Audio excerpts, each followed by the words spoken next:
ज्यांना आपल्या गावचे रस्ते करता आले नाहीत ते विकास काय करणार? आमदार संभाजीराव पाटील निलंगेकर यांचा सवाल। काँग्रेस खोटारडी आहे। केवळ विकासाचे नाव घेऊन जनतेची दिशाभूल करण्याचं काम हा पक्ष आणि नेत्यांकडून केल्या जाते। ज्या अमित देशमुख यांना आपल्या बाभळगावचा रस्ता करता आला नाही ते आपला काय विकास करणार असा सवाल माजी मंत्री आमदार संभाजीराव पाटील निलंगेकर यांनी उपस्थित केला।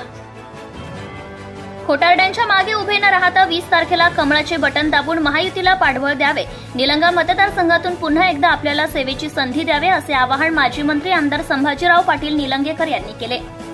निलंगा मतदारसंघातील शिरूर अनंतपाळ व औराद शहाजानी येथे झालेल्या सभांमध्ये आमदार निलंगेकर बोलत होते। या सभेस बसव कल्याणचे आमदार शरणू सलगर, माजी मंत्री बसवराज पाटील मुरुमकर, भाजपाचे जिल्हा सरचिटणीस संजय दोर्वे यांच्यासह मान्यवरांची उपस्थिती होती।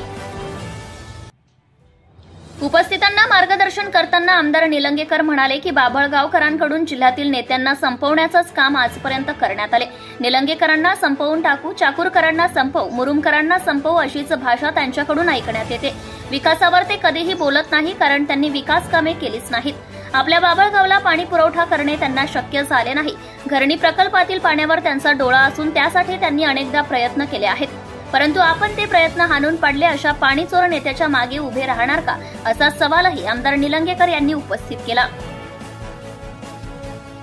संभाजी पाटलांना आऊट करण्यासाठी देशमुखांनी क्रिकेट टीम तयार केली आहे, परंतु मी क्रिकेट नाही तर कुस्ती खेळतो, ती सुद्धा मॅटवर नाही तर काळ्या मातीत खेळतो। मी घाबरत नाही, कारण मतदारसंघाचा विकास मी केलाय। आपण सर्वजणांनी तो उघड्या डोळ्यांनी पाहिलाय। जनतेचे प्रश्न सोडवण्याचा प्रामाणिक प्रयत्न आजवर करत आलोय।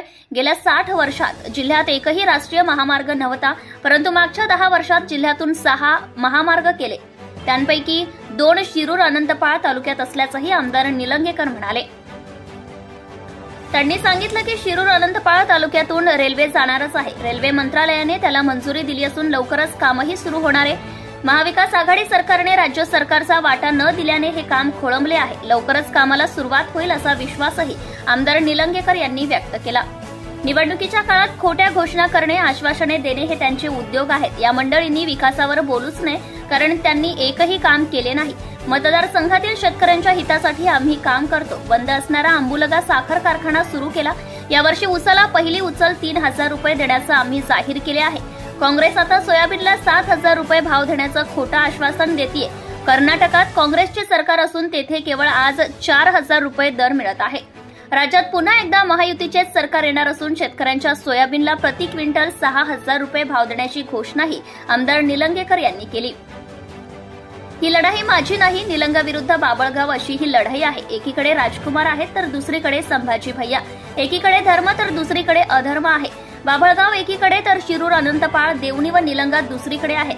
या लढाईत आपण धर्माच्या बाजूने राहा, मतदारसंघाच्या बाजूने राहा। 20 तारखेला कमळाचे बटन दाबून पुन्हा एकदा आपल्या सेवेची संधी द्या। राज्यात महायुती सरकार आणण्यासाठी आपला प्रतिनिधी पाठवा असे आवाहनही आमदार निलंगेकर यांनी केले।